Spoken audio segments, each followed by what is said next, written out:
Hey guys, welcome back to another YouTube video. This is my financial focus, and today I'm going to be talking about some of the recent news that has come out about Russia's market, and then also how that applies to what could potentially happen in the future with China, and then also talk about how we could potentially make money on the volatile times that we're currently in. So thanks in advance for leaving a like, and let's get right into the video. As we can see right here from this article, they point out how Moscow or Russia basically closed their stock exchange recently, about 1 month ago, and they also halted the sale of foreign currencies. And we can see right here they point out that their foreign currency, the Russian ruble, is basically right now trading at about 1 cent against the US dollar, and that's a historic low for Russia's currency. As we can see right here, it's trading at 1 cent to the US dollar, and because of that, they basically stopped the trading of their foreign currencies to try to halt the economic damage that's been coming from the sanctions, the global sanctions that have been levied against Russia. And on top of that, we can see right here that they point out that the Russian stock index was shut down on February 28th in an attempt to halt the sharp price declines, and the MOEX Russian stock index fell approximately 50% in 1 day when Russia attacked Ukraine. And we can see right here, this is a chart of the MOEX Russian index, and we can see that right here, this is when they pretty much just started halting trading on their Russian stock index. And we can see this was around February 25th, 26th, around that point.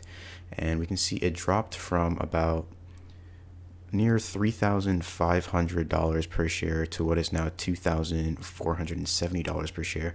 And this was all the way back in February 25th. So if the index had continued trading, it might have even been trading lower than this. And we can see that this is down from its all-time high of about $4,200 per share. So the index got hit pretty hard. And so the question that a lot of investors are asking is if China is next. And the reason why that is because recently China actually announced their lockdown measures that they're implementing due to a spike in cases in their area. And we can see, if I scroll down here, that they talk about how the lockdown measures are causing pretty heavy disruptions to global supply chains, and that this could disrupt the production of a lot of different goods and services from global companies like cars produced by Toyota and Volkswagen, as well as iPhones made by Apple. And on top of that, oil prices fell about 5% recently from fears from an economic slowdown in China. I think they fell by about 5% yesterday after fears of the economic slowdown that could come as a response to the no-nonsense lockdown measures that the Chinese government is implementing on their country. And on top of that, we can see right here that the US is right now moving closer to delisting a lot of Chinese firms. And this is the news that recently came out that really sent a shock to a lot of the share prices of different American traded Chinese companies. And we can see, if I scroll down here, that they specifically point out that the SEC is thinking about publishing a list, and on that list it's going to be a bunch of Chinese companies that are not meeting US regulatory requirements. And so basically the PCAOB, or the Public Company Accounting Oversight Board, they have laws and they are responsible for regulating the auditing practices of different publicly traded companies. And basically right now they're currently blocked from reviewing the audits of more than about 200 companies based in the US, and some of those are not based in the US but trading in the US, and some of those companies include Alibaba, JD.com, and also Baidu. And so all of these companies are probably going to end up listed on this SEC list in the next few months.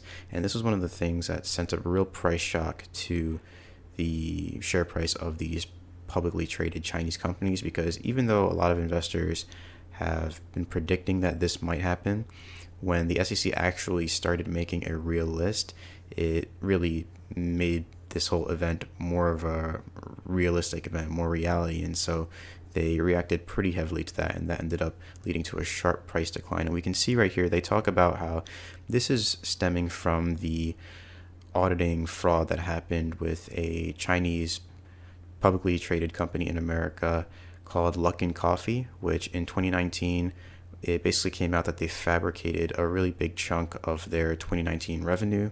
And because of that, Congress moved to start regulating these Chinese firms a lot harsher.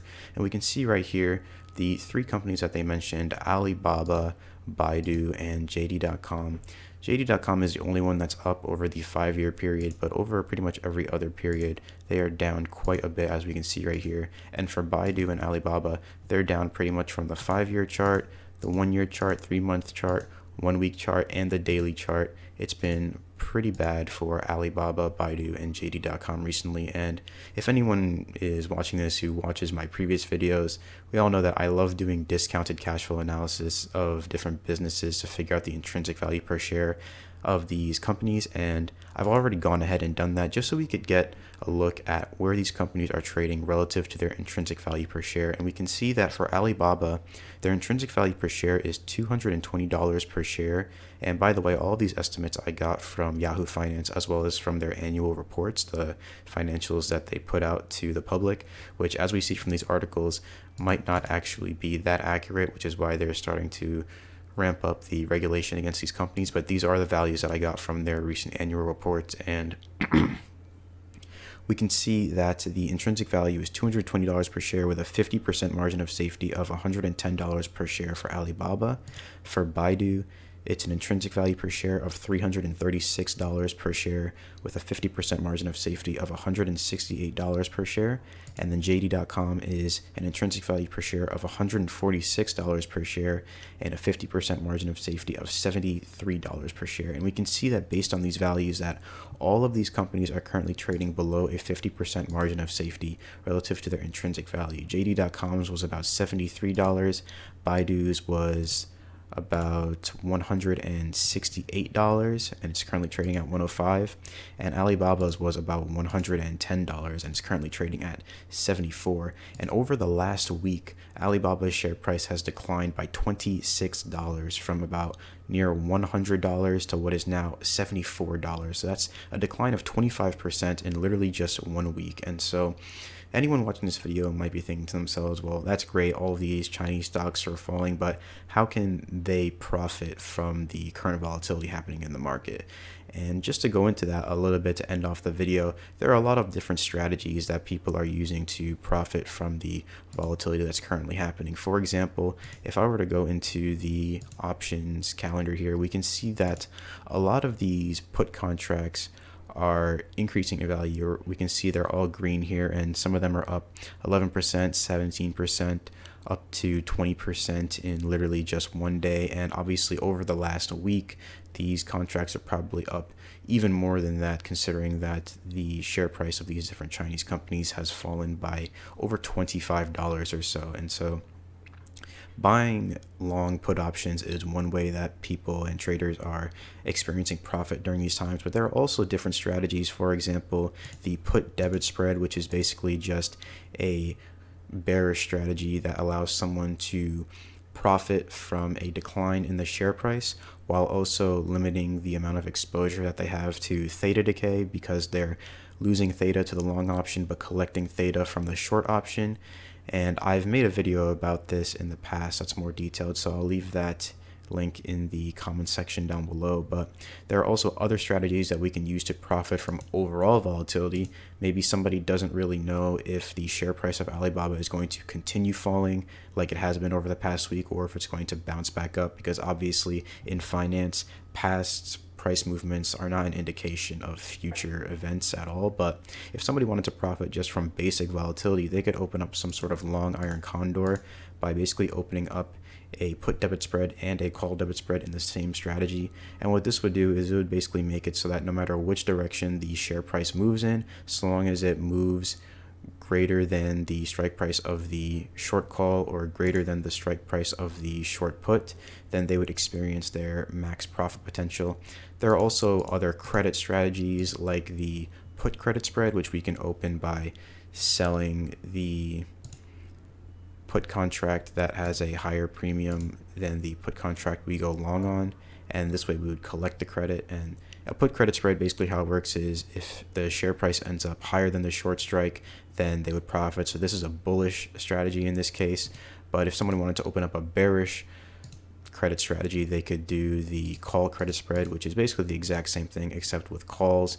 And basically how this works is if the share price stays beneath the strike price of the short call option, then the trader would experience their max profit. And so there are a couple of different strategies that people can use to profit from the recent volatility, and I've made videos about all these strategies in the past, so I would highly recommend checking those videos out. But that basically sums up what I wanted to get into in this video, just what's happening in Russia and also how this could potentially affect China and implicate the global economy moving forward. If this video provided any value to anyone watching, be sure to leave a like on the video. It helps this video out a lot. And also, if they made it to the end of the video, the rule is that they have to subscribe to the YouTube channel. It's just the established rule on YouTube. So go ahead, hit that big red subscribe button, and I'll see everyone in the next video.